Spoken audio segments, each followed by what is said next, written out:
3 माह से जारी गैर कानूनी तौर पर मुकीम गैर मुल्कियों के इनखला का अमल आलमी सतह पर काबिल सताइश करार दिया गया।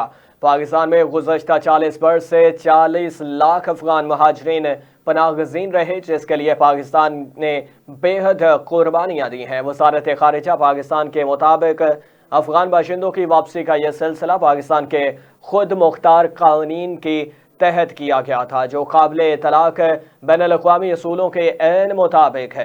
एपिक्स कमेटी का नेशनल एक्शन प्लान के तहत पाकिस्तान में गैर कानूनी तौर पर मुकीम तमाम गैर मुल्कियों को मुल्क बदर करने का फैसला आलमी सतह पर दुरुस्त और काबिल सताइश तस्लीम किया गया है। पाकिस्तान में यूरोपीय यूनियन के सफ़ीर रेनका क्यूनका ने इस फैसले पर राय देते हुए कहा कि यूएई की तरह पाकिस्तान भी गैर कानूनी पर मुकीम लोगों को निकालने का हक रखता है और पाकिस्तान ने बगैर किसी जोर ज़बरदस्ती के अफगान बाशिंदों को मुल्क छोड़ने का हुक्म दिया है।